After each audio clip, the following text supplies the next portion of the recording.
focus, speed. I am speed. If you haven't experienced it yet, it's coming. And if you have, it'll probably happen again. And you really only have two choices. Let it crush you.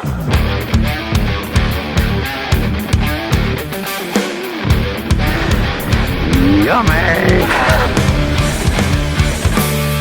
I've been told that it's all been done. There is nothing new under the sun. Let it go. You're wasting your time. Could it be possible that God actually cares about, and that He actually may want me to own and ride an electric unicycle? Well, listen in. This is my story. My addiction to the electric unicycle began with a Onewheel. I was lucky enough to be able to borrow one from a good friend of mine for a few weeks. Yeah, you're right, that is a good friend. So while I had it, I put just as much time as I could into learning how to ride it. It was a blast on the pavement, but my goal was off-road. Off-road was tough. It was a real struggle. I thought I might be missing something, so I turned to YouTube. There, I learned that if you work at it really, really hard, you can ride it off-road. But it ain't easy. There are those that do, but the Onewheel is just not an efficient off-road machine. While I was there, though, watching Onewheel videos, YouTube's algorithm pulled a fast one on me. It started slipping in electric unicycle videos. I couldn't believe what people were able to do on those things. I was amazed at how fast they went, but that's not what hooked me. My hook had more to do with where these things were being ridden. That was a hook that I just couldn't spit. Electric unicycles were being ridden further, faster, and in way gnarlier terrain than I could ever dream of doing on a Onewheel. EUCs became my new obsession. I watched videos about them every chance I got. Off-road videos, range test videos, product comparison videos. My biggest question soon became not if I should get one, but rather, which one? At one point, I remember actually asking God, "Hey God, which EUC should I get?" To my surprise, I actually heard a faint reply. I heard lubricant.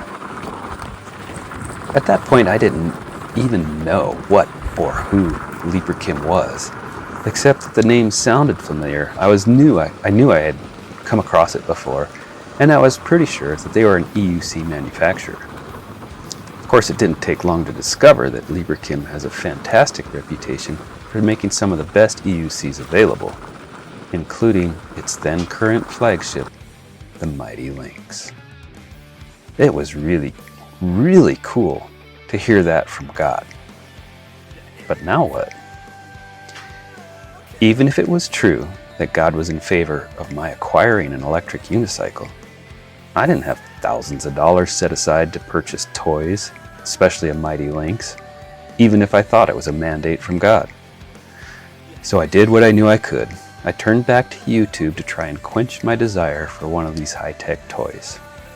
Quench. Ha! That's funny. That was like trying to extinguish glowing coals by stacking dry tinder on them and then blowing on it all. As my lust for an electric unicycle grew, I began to worry that it was unhealthy or even sinful. So I began to pray about it.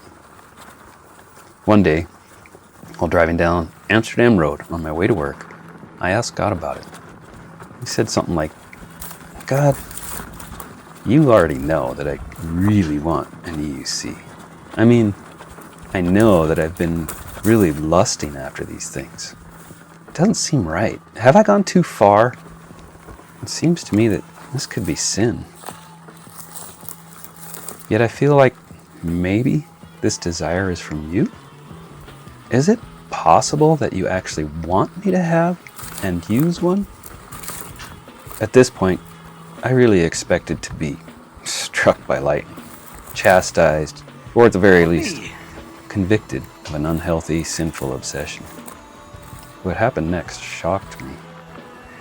Instead of clouds gathering, thunder clapping, and lightning striking me down, instead of even a feeling of conviction, my eyes were drawn to the ridge of the Bridger Mountains. And I had a vision. A vision of me rolling along through the trees, on the mountain trails, riding what was definitely a Leaperkim wheel. A lynx, perhaps? Communing with God and praising Him for His creation. I was actually shocked. Fantastic. Then, the next day, in my daily Bible reading that I got through that day, I came across Deuteronomy 14:26, which says in the King James Version, talking about the tithes, "And thou shalt bestow that money for whatever thy soul lusteth after, for oxen, or for sheep, or for wine, or for strong drink, or for whatsoever thy soul desireth, and thou shalt eat there before the Lord thy God, and thou shalt rejoice, thou and thine household." What? Whatsoever thy soul lusteth after? God actually takes pleasure in our pleasure, and we are invited to invite Him to join us? This was mind-blowing. So far, I had not been able to discern a single negative response at any time that I had ever asked God about these silly toys. And here was evidence in Scripture that I actually had heard God correctly. It wasn't long after that I went ahead and ordered my first wheel. But instead of ordering a wheel that was made by Leaperkim, I decided to order an InMotion V12. Now, hold on a sec. Before you cry, "Infidel!" let me explain. I knew this was no Leaperkim, and I was well aware of what I had heard from God. But the lengths of my vision cost close to $4,000.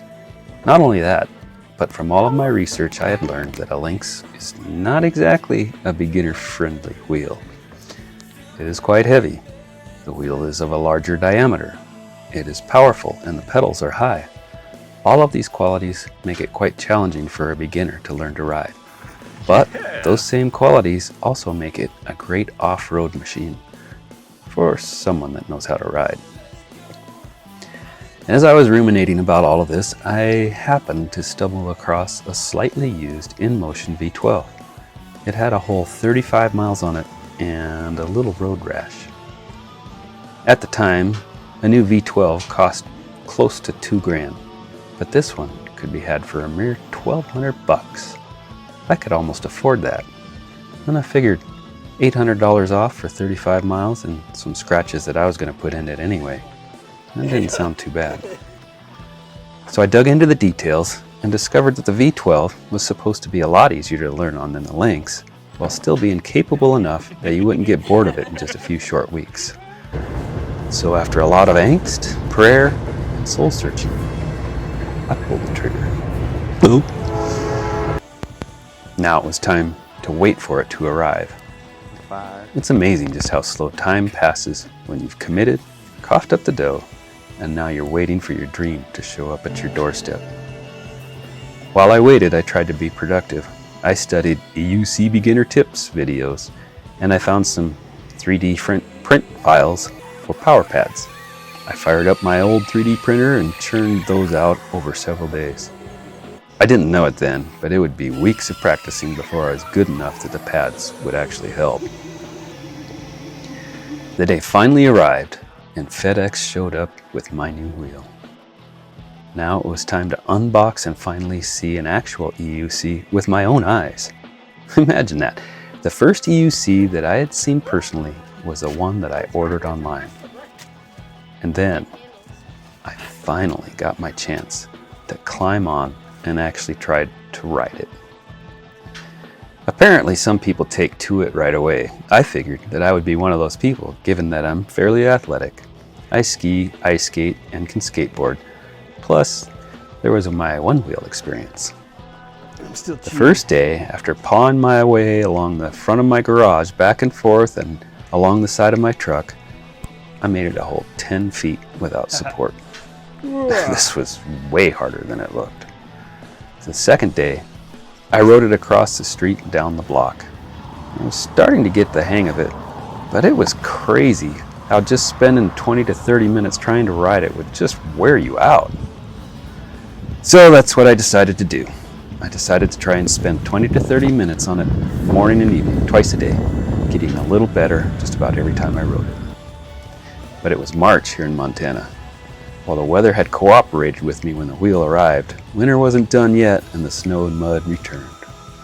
Fortunately, I have a shop with just enough space to be able to ride indoors. After gaining the initial riding skills, additional skills came slowly and incrementally. Skills like confident directional control, ability and confidence at speed, like anything over 10 miles an hour, and riding on gravel. Riding fast on the V12 came with a very unique challenge that did not inspire confidence. Speed wobbles. It turns out the V12 is quite unstable at speed, which for our first wheel may seem like a bad thing, but the wobbles are very effective at checking premature confidence, which is good for a noob like me.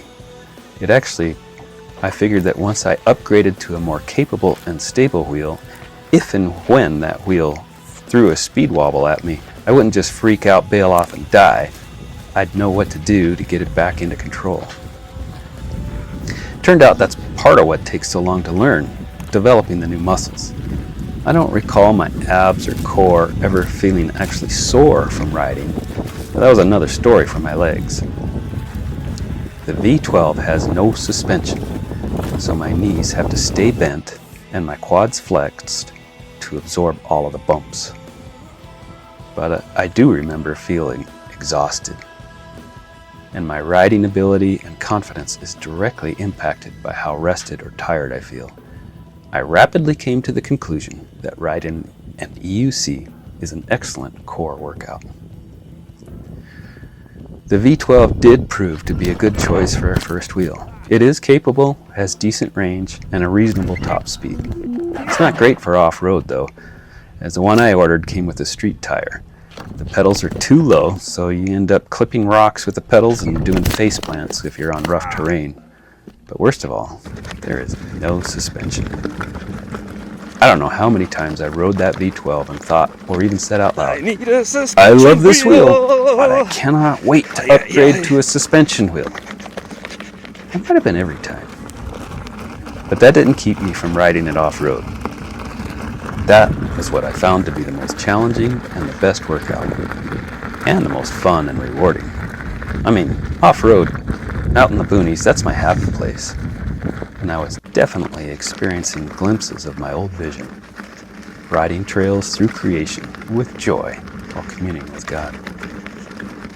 I kept getting better and pushing the limits of what that wheel was designed to do. In this process, though, I'm not sure exactly what I did to it, but after all the abuse that I've put that thing through, now when it warms up from about 20 minutes of riding, it makes a loud clicking noise. Not exactly confidence-inspiring. It was time to either fix it or upgrade, and then fix it. The V12 had served its purpose. I had learned to ride, I had beat it up quite a bit in the process, I had developed riding muscles, and I proved that I did, in fact, love riding an electric unicycle.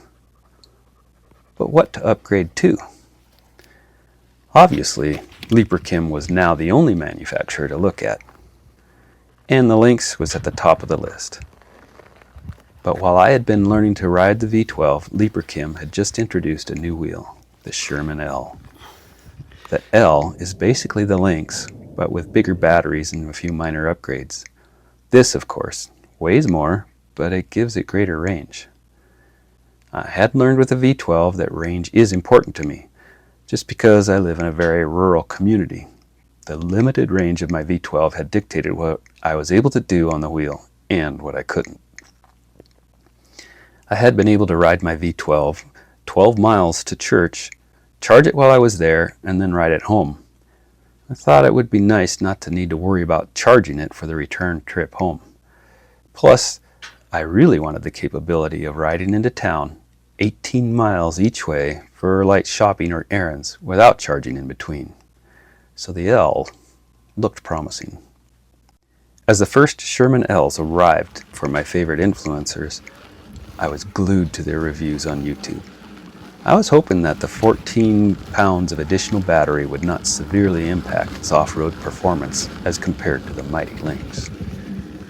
I didn't think it would have a huge effect. I mean, it's just 14 pounds, which reportedly buys an extra 50% in range. To me, that trade-off seemed worth it. But my V12 weighs in at just 64 pounds. The Lynx weighs 88 and the L 102. 102 pounds is a big jump from 64. So before I committed to buying a Sherman L someday, I wanted to be sure that it would still be agile enough to be capable and fun off-road. The naysayers were loud, speculating that even though the L shared the same motor, tire, and highly praised suspension as the Lynx, the Sherman L would be just too heavy and would not be a great off-road machine.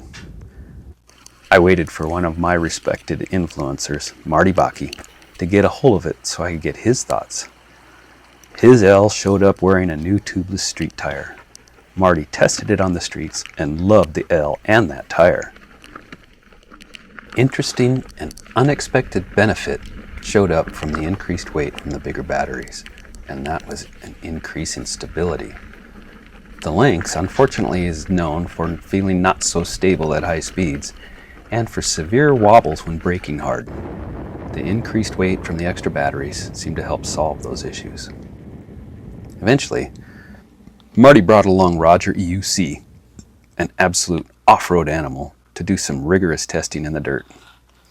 Even with the street tire, Roger was impressed. Yes! It's a win for the L. But they wondered just how well it could do with an actual off-road knobby tire. Now, Roger acquired one of the first of a newly designed tubeless knobby tire that copied a very well-respected tubed off-road tire. Since they had the tire and still had the wheel, Marty and Roger threw on the newly designed TNT tubeless knobby tire. The performance of the TNT's tubed predecessor, the Shinko 244, was legendary. But since it required an inner tube, it was prone to flats. With the new TNT tire being tubeless, it would be much more reliable. After trying the L with its new shoes, again, Roger was impressed. The new TNT tire still performed well on pavement, but Marty absolutely loved carving on pavement on that tubeless street tire that had come with the L. Roger preferred the knobby for its improved off-road grip, but both of them agreed. The Sherman L was now the new all-around champion. The lighter Lynx performed slightly better off-road. The L, with its improved range and stability, was now a favorite for its all-around capability and versatility. I remember Marty saying something like, "Unless you've got a stable full of specialty wheels, why would anyone now buy a Lynx for their primary wheel?" So it was settled. I knew what I wanted. A Leaperkin Sherman L with a brand new tubeless TNT knobby tire. I was convinced that this was actually the wheel from my vision. So I started checking the status almost daily. The first batch of the Sherman L's arrived in California at E-Wheels, but the TNT tubeless knobby was yet to be available. It didn't matter, as I wasn't ready to order yet, and I wasn't entirely sure that I ever would be. The L that I was lusting after was even more expensive than the Lynx. That was a huge chunk of dough for a toy. So I was still praying about it. I had confirmation from God that He did in fact want me to have an EUC. Amazing. But I already had one. What about contentment? Shouldn't I just be content with what I already had? Yet, I had known even when I placed the order for the V12. The V12 was merely a stepping stone. It was supposed to be a wheel to learn on, and then maybe to have a spare one so that my kids or a friend could learn to ride and join me on my adventures. Up to this point, my kids have shown very little interest and seem to think that I was a dork for being so obsessed with my new hobby. But God knows the end from the beginning, and so far, He seemed to approve. Ultimately, that's all that matters. So I kept checking with E-Wheels. Soon, they sold out of batch 1. I kept riding my V12, dreaming of a wheel with suspension, praying and checking on the next shipment. After a few weeks, batch 2 finally showed up in California, but no mention of the new TNT knobby tire. I decided to go ahead and explore a little, and I sent an email inquiring from E-Wheels if the new tire was available. I received a reply that yes, there were a few of them included in the container with batch 2, and I could order the new tire if I liked. They assumed that I already had a Sherman L. So then, I got bold, and like Gideon, I threw out a fleece. I told God that if it was indeed His will for me to order an L now, that my sign would be that I would be able to order one with the new TNT tire installed at no additional charge. That would be my sign and my confirmation. So I sent another email asking that very question. If I order an L, would E-Wheels be willing to install the TNT tubeless knobby tire for me? I practically held my breath, assuming that they would offer to change the tire for a fee, and then I would propose that they would comp the labor with the purchase of the wheel, and that would be my sign. When I opened their reply, there was no denying it. All of the Sherman L's in batch 2 that had a knobby tire were already fitted with the new tubeless tire from TNT. There was no extra charge. I had my sign. It was now time to step out in faith. Yeah, I know, Gideon asked for a couple more signs, but God had already been speaking to me about this. I already knew. I just needed confirmation, and God had just given it to me. I placed the order. I was so excited.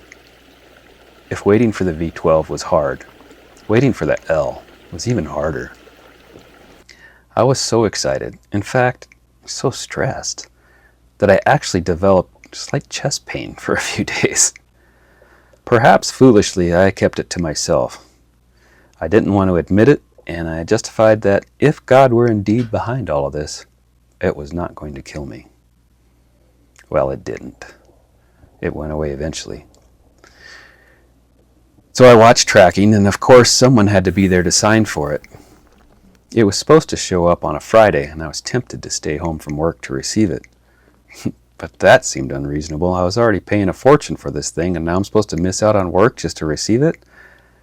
I asked my daughter to sign for it if it showed up while she was home, and then I left it up to God. It didn't show up on Friday. So I was glad that I hadn't wasted a day's wages to stay home and pace the floors. It ended up arriving on Saturday, a whole 10 minutes before I had to be in the truck driving for something. I signed for the wheel and had FedEx just leave it in the driveway. I went into the garage to grab the hand truck, but that I had left at my shop.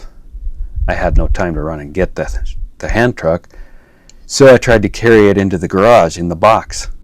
That thing was too big and way too heavy for me to manage by myself. I had to open it up. Oh, darn. My dream had arrived, and all I could do was look at it and roll it into the garage, and then leave. But it was here, and at least I got to actually see it. Finally. After 2 years of lusting after them on YouTube and 5 months of riding a non-suspension wheel, the best wheel that I could find, the finest wheel known to man, in my opinion, was actually in my own garage. The next day, I was finally able to turn it on and try it. I had heard that the jump in weight, wheel diameter, and pedal height would make it feel like learning to ride all over again. So I tried not to get my hopes up. I jumped on it and I rode for 30 miles. 22 miles on pavement and gravel roads and 8 miles off-road. It was absolutely awesome. The power, range, and stability were awesome, and the suspension was absolutely amazing. I was totally amazed. It was better than I had dared hope to be. I was in love. I found room for it among my tools in my truck, and I hauled it everywhere I went, finding new trails and places to ride after work. One Saturday, after sleeping in a little bit, after all this riding, I stumbled into the bathroom and rubbed my eyes as I looked into the mirror. I couldn't believe what I saw. In our bathroom, we have an east-facing window, and the sunlight was streaming in along my bare torso. There, exposed by the light and highlighted in the shadows, was a six-pack. At 55 years old, once again, for only the second time in my life, I could see and feel a rippling six-pack. Wow! Now, other than my work as a residential contractor, my EUC had crowded out all other forms of exercise. No more weight training, no time or energy for my rowing machine, and certainly no crunches or any other core workout. Just work and riding my electric unicycle. Here was undeniable proof. Riding an EUC is an excellent core workout. I had to show my kids. This dork now has a six-pack. I kept riding, looking for more challenging trails, and I found them. Trails that are still beyond my current ability. I see this type of terrain being ridden by younger and more experienced riders, so I still have hope of conquering the mountains. And I realize that I'm still a fairly new rider. So I have yet to conquer the Bridger Ridge Trail as in the vision that God showed me. But the general vision of riding mountain trails through the trees, communing with Him, and praising Him for His creation, that has come to pass many times, and I love it. Now, as I wait for winter in Montana to pass, I look forward to riding again next summer. While I wait, I get to share some of my experiences of listening and responding to the whispers of God and our adventures together with you. So now you're perhaps wondering, what's the point of all this? Are you telling me that God wants me to ride an EUC? Well, no. I mean, perhaps He does, but that's not for me to tell you. You need to listen in and figure that out on your own. I share my story here to illustrate some of the ways that I have heard God speak to me, even about relatively trivial things, like electric unicycles. I'll bet that He's got a few more things to talk to me about, and probably some that are about more important things than hobbies and pastimes. Perhaps He's got a few things to say to you as well. Maybe He already has. Are you listening? Is what you make it, so ready, set, let's take it, here I go.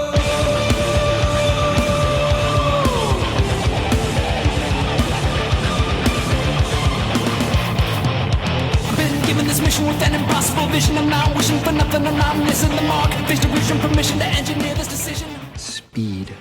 I am speed. One winner, 42 losers. I eat losers for breakfast. Faster than fast, quicker than quick. I am lightning. Please stand by. Searching the way over the rainbow, now broken down and on the wrong road. Clues point in a new direction. Evidence suggests I've got the gold. Been given this mission with an impossible vision. I'm now wishing for nothing, I'm not missing the mark. Face derision, permission to engineer this decision.